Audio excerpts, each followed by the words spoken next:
Welcome to my YouTube channel. நம்ம இந்த வீடியோவில் என்ன பார்க்குறதுக்கு முன்னாடி நம்ம சேனலை சப்ஸ்கிரைப் பண்ணிட்டு அந்த பெல் ஐக்கானை கிளிக் பண்ணிக்கோங்க. அப்போனா தான் நான் போடுற வீடியோ வந்துகிட்டே இருக்கும், நீங்கள் பார்த்து என்ஜாய் பண்ணிகிட்டே இருக்கோம். நம்ம இந்த வீடியோவில் என்ன பார்க்க போகிறோன்னா, வாழ்க்கை ஒரு வட்டம், அதாவது ரோஹித் சர்மாவோட வாழ்க்கை வரலாறு தான் பற்றி பார்க்க போகிறோம்.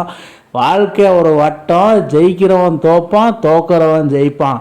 அந்த மாதிரி தான் இந்த காலகட்டத்தில் ரோஹித் சர்மாவோட வாழ்க்கை வரலாறு வேற மாதிரி அவருக்கு கிடைச்சிருக்கு.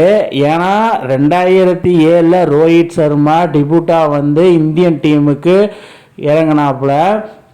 அப்போ இருந்து இப்போ வரைக்குமே பார்த்தீங்கன்னா ஏகப்பட்ட ஐசிசி தொடர்களை பங்கேற்ந்திருக்காரு. கிட்டத்தட்ட 17 ஐசிசி தொடர்களில் விளையாண்டுருக்காரு நம்ம ரோஹித் சர்மா.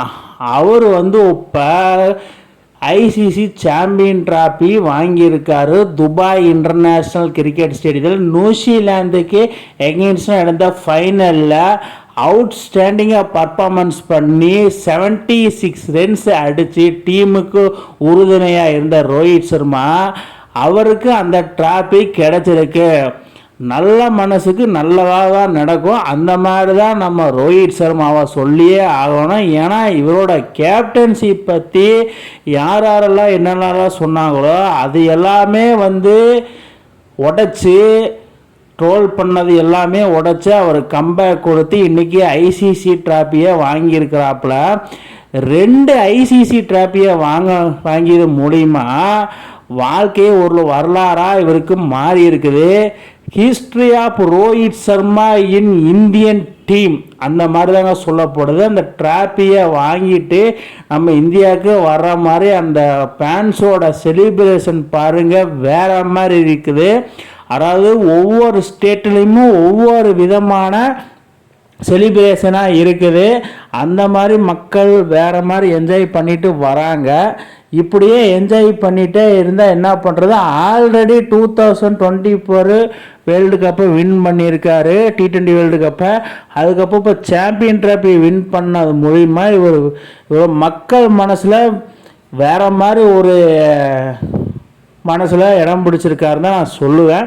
ஆனால் அந்த மாதிரி ஒரு பர்ஃபார்மன்ஸு கேப்டன்சிக்கு பஞ்சமே கிடையாது, வேறு மாதிரி பண்ணியிருக்காப்புலன்னு தான் நான் சொல்லுவேன். அதனால தான் என்ன தெரில 2 கப்பு வாங்கியிருக்காரு. ஆல்ரெடி ஐபிஎல் கப் 5 வாங்கினாலும், சிஎல்டி 1 வாங்கினாலும், ஏசிய கப் 1 வாங்கினாலும், ரோஹித் சர்மா ஐசிசி தொடரில் ஃபைனல் தோத்துட்டு இருந்தார்.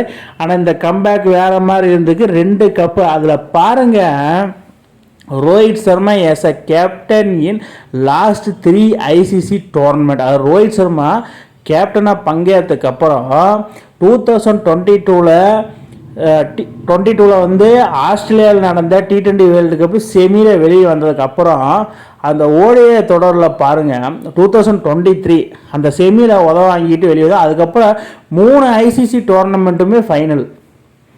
3 ICC tournament, 4 ICC tournament, WTC கூட. இதில் பார்த்தீங்கன்னா 3 ஐசிசி டோர்னமெண்ட் பார்த்தீங்கன்னா ஓடிஐ, WTC 2023 அது லீக் மேட்ச் எல்லாமே வின்னு, செமியும் வின் பண்ணி ஃபைனல் வந்தார். Final India Australia. அங்கே என்ன நடந்தது, அகமதாபாத் ஸ்டேடியத்தில் என்ன நடந்தது நம்ம எல்லாத்துக்குமே தெரியும். ரோஹித் சர்மாவை 1.6 Rohit Sharma and co and 1.6 billion பீப்புளை பேட் கமின்ஸு சைலன்ஸ் பண்ணிட்டு போனார் ஆஸ்திரேலியாவுக்கு.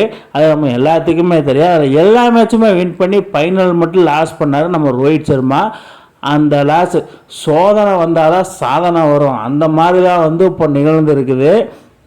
ஏன்னா அதுக்கப்புறம் பார்த்திங்கன்னா T20 வேர்ல்டு கப்பில் எல்லா மேட்சுமே வின் பண்ணியிருக்காரு. ஃபைனலும் வின் பண்ணி செமி வின் பண்ணி ஃபைனல் வின் பண்ணி அந்த T20 டிராஃபியை அடித்தார் 2024.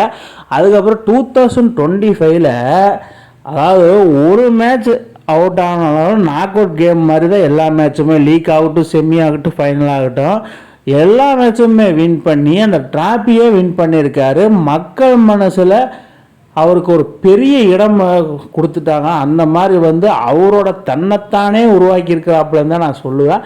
அந்த மாதிரி ஒரு பர்ஃபார்மன்ஸு அவருமே அவர் டீம்மேட்டும் பவுலர்ஸ் எல்லாருமே தான் நான் சொல்லுவேன். அந்த பர்ஃபார்மன்ஸு அவுட் ஸ்டாண்டிங்காக இருந்தது.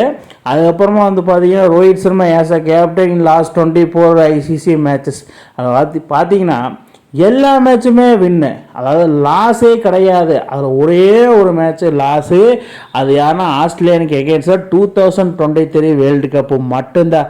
அதை மட்டும் இப்போ ரோஹித் சர்மா வின் பண்ணியிருந்தாருன்னா வேற மாதிரி இருந்திருக்கும், சம்பவம் வேற மாதிரி நிகழ்ந்திருக்கும்.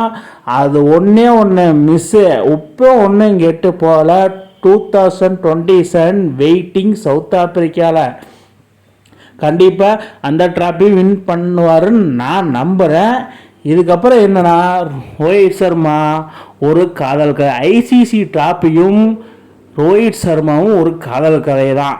அதாவது கிட்ட வரும் போகும், ஆனால் அதைய வந்து நான் தன் வசதப்படுத்தி காமிச்ச ரோஹித் சர்மா இவருக்கு வந்து தோனிக்கு அப்புறம் தோனியை வந்து நம்ம ட்ராஃபி கலெக்டர்னு நம்ம சொன்னோம் ப்ரீவியஸ் டேஸில்.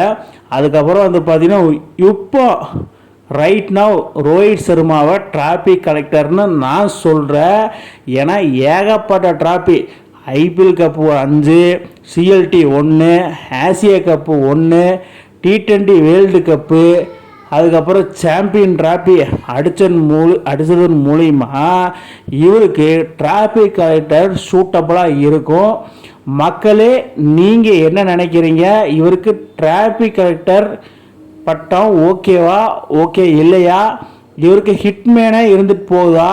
ஹிட்மேன் வந்து அவர் பிளேயிங் ஒரு நார்மலாக ஒரு பிளேயராக இருக்கும்போது ஹிட்மேன் ஓகே, பட் இப்போ ஏஸ் அ கேப்டனாக ஆகிட்டாரு டீம் இந்தியாவுக்கு. அதனால வந்து கேப்டனாக ஆனது மட்டும் இல்லாமல் 2 ஐசிசி சாம்பியன்ஸ் தான் வந்து தன் வசத்தை படுத்தி இருக்கிறாப்புல. இந்தியாவுக்கு பெருமையை சேர்த்து கொடுத்த ரோஹித் சர்மாவுக்கு என்னோட சார்பாக கண்டிப்பாக வந்து பார்த்திங்கன்னா இந்த பட்டம் கொடுத்தே ஆகணும். டிராஃபிக் கலெக்டர் ரோஹித் சர்மா அப்படின்னு நான் சொல்கிறேன். மக்களே நீங்கள் என்ன சொல்கிறீங்க அப்படின்னு சொல்லி கீழே கமெண்ட் பாக்ஸில் கமெண்ட் பண்ணுங்கள்.